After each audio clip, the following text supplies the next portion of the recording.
twongeye kubaha ikaze abakunzi b'inzira y'ukuri TV aho muherereye hose ku isi. Amahoro y'Imana nabane namwe, kandi uyu munsi ni itariki abanyarwanda bose aho bari ku isi bifatanya n'u Rwanda kwibuka jenoside yakorewe abatutsi muri 1994 mu Rwanda. Imbere ya kamera turi kumwe na Mama Fabrice. Mama Fabrice, Yesu nashimwe. Turi mu gihe cyo kwibuka jenoside yakorewe abatutsi 1994. Uba ukunda kubana n'abana bo mu muhanda, uruhare rw'abana bo mu muhanda mu kwibuka jenoside yakorewe abatutsi 1994 ruhagaze gute nkawe muhorana? Murakoze cyane, mbajije ikibazo cyiza. Nanjye ntangiye suhuza abantu bari hirya no hino twifatikanyije muri ibi bihe by'amateka ndetse akomeye yabaye mu gihugu cyacu, ariko kandi dufite intego yo kwibuka twiyubaka. Nk'uko mubisanzwe mubizi, Mama Fabrice Mukankuranga Jacqueline, ndetse ntabwo twabura no kuvuga ko twari tubakumbuye. Turanashima Imana kandi ko ikomeje kudushoboza kwibuka twiyubaka. Umbajije ikibazo cyiza kandi gikomeye, uruhare rw'abana bo mu muhanda cyangwa tuvuge n'abawuvuyemo nkatwe mu kwibuka biyubaka. Uruhare rwabo rero umuntu yakwibaza ati se nka Mama Fabrice nkaho bahoramo ko urabo wabonye ko mu gihe cya anniversaire ngaruka mwaka y'abakundanye twari turi kumwe turi gusangira ku mihanda, ndetse bagiye babona mu minsi mikuru ya bonane twagiye tubana turi gusangira mu rugo babireba. Ariko no muri ibi bihe nabyo kandi nabwo tuba turi kumwe, dufite uruhare runini cyane kuko ntabwo duhuzwa no guserebura, kuko tuzi imvune yabayeho kugira ngo iki gihugu cyiyubake, kandi natwe tukirimo twiyubake twibuka. Turabizi cyane buriya abantu benshi batekereza ko abana bo mu muhanda badatekereza cyangwa se abawuvuyemo bagifite wenda ibyo by'amateka byatumye bawujyamo, ariko kandi burya nabo nubwo bawurimo bafite ubwenge. Natwe twawuvuyemo kandi dufite ubwenge, ari nabwo Imana yashyize muri twebwe bwo kubasanga kugira ngo bo capacity y'ubwenge bwabo aho itabasha gutekereza twe tubatekerereza. Ndatekereza ko ubushize ko bagiye babikurikirana habayeho igikorwa cyo kwicara ndatekereza ndavuga ngo ese muri iyi intego y'igihugu cyacu cyiza kiyobowe n'umuyobozi mwiza vuga kwibuka twiyubaka, mu by'ukuri abo bana bo mu muhanda turi kumwe duhorana mu buzima bwacu bwa buri munsi, mbese bo babitekerezaho bati? Niko kugenda nanabasanga hirya no hino aho bari, hanyuma rero nkagenda mbaganiriza mbabwira gato ku mateka nzimo cyangwa nanumva. Harimo wenda n'ababa batashoboye gukurikirana ijambo rya nyakubahwa, harimo abatabashije kujya mu biganiro bitewe n'amateka abaheranye aho mu mihanda munsi y'ibiraro n'ahandi. Ariko inshingano yanjye nka Mama Fabrice niyo kugenda nkabasanga nkanababwira n'ijambo nyakubahwa yavuze, nkababwira wenda nkanjye ntuye mu murenge abereye hariya kuri Aragria. Mu by'ukuri aho twumvishe impanuro z'ababyeyi, kandi nanashimira ubuyobozi bwacu bwagiye gutegura ibyo biganiro kuri uyu munsi mu myaka 32 ni urugendo. Hanyuma rero ibyo twaganirijwe nkatwe dufite imyaka itari myinshi, cyane cyane bigenda bigaruka byibutsa urubyiruko kugaragaza uruhare rwabo mu kwibuka biyubaka. Nibyo koko hari ba nyirakuru batabonye, hari ba sogokuru batabonye, hari abavukana n'ababyeyi babo batabonye, ariko iyo si impamvu yo gutuma binjira mu bintu by'ingengabitekerezo no gutegera amatwi abavuga ibibi by'igihugu cyacu, ahubwo ni igihe cyo kugira ngo bicare batekereze bavuge bati twebwe mu gihugu cyacu uruhare rwacu nk'urubyiruko dukora iki. Nibyo byakomeje kugarukwaho, kandi twumva ubuhamya butandukanye, dukomeza twiyubaka tunibuka, twibuka twiyubaka. Mu by'ukuri hamwe n'ibiganiro twaje no kugira igihe twumva n'ijambo rya nyakubahwa muri byinshi byiza yavuze nk'umubyeyi wacu igihugu. Imana yaduhaye umuyobozi duha igihugu, kandi umuyobozi wacu w'igihugu nge maze igihe kinini cyane kuva namenya ubwenge no kuva najya numva ibintu byose kuko nkunda gukurikirana discourse nagiye numva ko Imana yamuduhaye nk'impano impano y'abanyarwanda n'impano y'igihugu ndetse hari n'umuntu wabiririmbye yavuze ijambo rikomeye ngo mbere yuko wica igihugu cy'u Rwanda mbere yuko wakwica igihugu cy'u Rwanda cyangwa kongera kwica umunyarwanda ahubwo igihugu cy'u Rwanda cyo cyakwica bivuga ngo hari imbaraga twifitemo z'ubwirinzi zubakitse kandi izo mbaraga nta kindi zikiziduha nuko hari ingaruka mwaka igaruka tukongera tukibutswa amateka twanyuzemo abakuru muri twebwe bakaduha ubuhamya buri wese uko abwumva akagenda afata ingamba nshya z'ubwirinzi ku giti cye ndetse no kurinda mugenzi we harimo n'ijambo rivuga ngo kwibuka twiyubaka rero uruhare rw'umwana wo mu muhanda mu kwibuka twiyubaka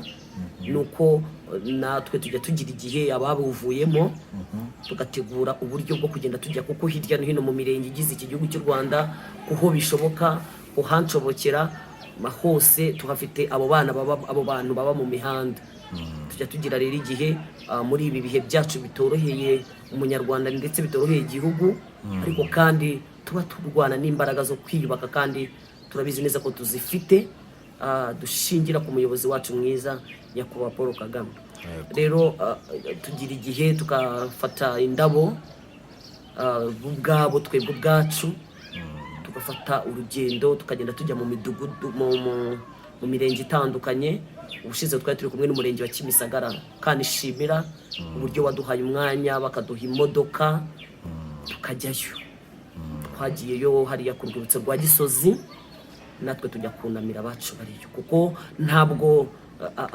ntabwo jenoside yakorewe abatutsi bari bari mu mihanda gusa cyangwa bari bari mu ngo gusa ahubwo n'uburyo no mu mihanda harimo n'abapfuye ibyo rero turabizirikana hanyuma natwe tugakora icyo gikorwa cyo kugenda tujyana indabo ku nzibutso zitandukanye turanashimira kandi n'umurenge wa Gatsata umurenge wa Gatsata nawo waduhaye umwanya tujya kunamira abacu bari hariya muri uriya murenge wa Gatsata kigiye rwose baduha umwanya baratwubaha nk'abana bavuye mu muhanda ndetse bakina n'abawukiburimo natwe tujyana indabo rero turarufite uruhare ko kuba bari mu muhanda cyangwa twe twarawuvuyemo ntabwo natwe dusigaye mu iterambere ry'igihugu kandi ntabwo tuzatuma intandaro y'uwagirira nabi igihugu cyacu cy'u Rwanda ntabwo ngiyewe mama Fabrice n'umutware dufatikanije ndetse n'amateka yahashize tuvuyemo ntabwo tuzatuma igihugu cyacu cyakongera kugaragarwamo amacakubiri cyangwa kugaragarirwaho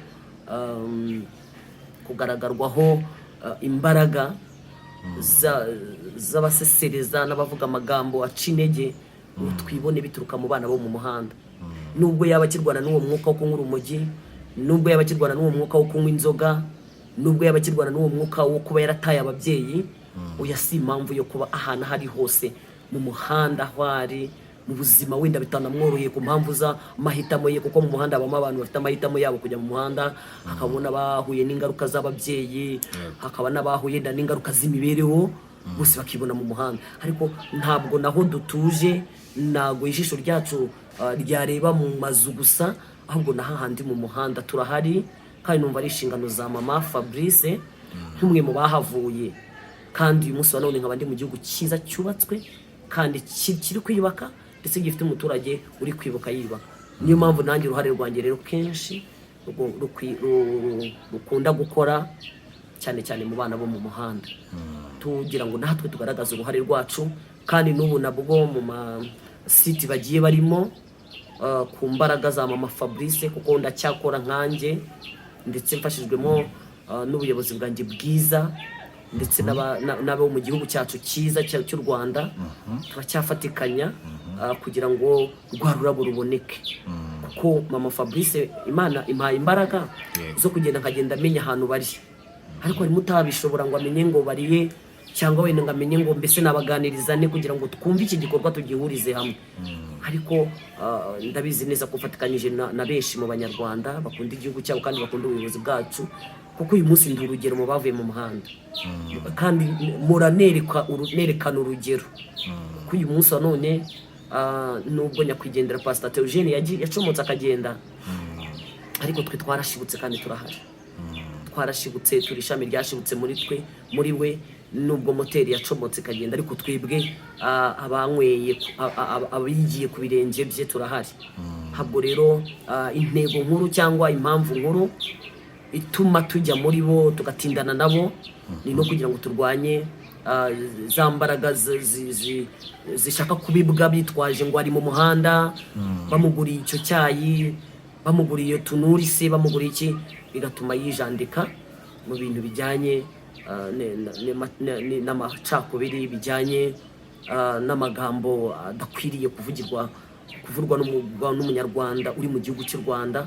Ibyo byose ni ibintu tugenda ducungana nabyo, kandi numva urwo ruhare rwanjye ku rwanjye ruhande nkwiye kuha umusanzu igihugu cyanjye cyiza kandi nkunda. So niyo mpamvu rero uruhare rw'umwana mu muhanda mu kwibuka no kwiyubaka, ndetse twibuka jenoside yakorewe abatutsi mu 1994 rurahari, ruraboneka. Dufite imirenge yabihamya, yabivuga, twakoranye nayo, tugirana imikoranire myiza nayo, ndetse ndi twagiye duhamagara, wenda hagenda habura ubushobozi kuko urabona muri icyo gihe ndibuka mu mwaka ushize nahamagaye umurenge wa Kinyinya umpa n'ikaze, ariko ngira imbogamizi z'ubwo buryo bwo kuba twahagera ndetse n'ibisabwa. Hari igihe bitemera bitewe n'izindi nshingano, kandi ndabizi ko abo dufatikanije kurwanya ibiyobyabwenge mu rubyiruko ndetse no mu muryango nyarwanda baba banyumva, kandi ntabwo banyumvira ubusa. Ndabizi neza ko ari ibintu bacyubaka cyangwa bakiri kurebaho kugira ngo bizagende neza, ariko mu by'ukuri Mama Fabrice nkeneye amaboko kuko ndi ijisho, mfite urutoki rurerure muri iki gihugu cy'u Rwanda rwo gutungira agatoki, kugira ngo dukomeze turwanye kandi twibuke twiyubaka, kugira ngo na wa muturage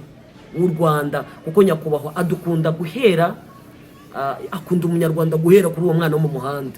Twagiye tubibona kenshi, twagiye tubibonesha amaso yacu, mu kuvayo ukabona amaboko agufashe. Njya mbibona hirya no hino turi mu bikorwa byo kurwanya ibiyobyabwenge, kuntu ubuyobozi bwavuye muri biro, abo mu turere turanabashimira uruhare rwabo, abo mu mirenge bavuye mu mabiro, maze uretse ibyo biyobyabwenge akanabiduha mu ruhame.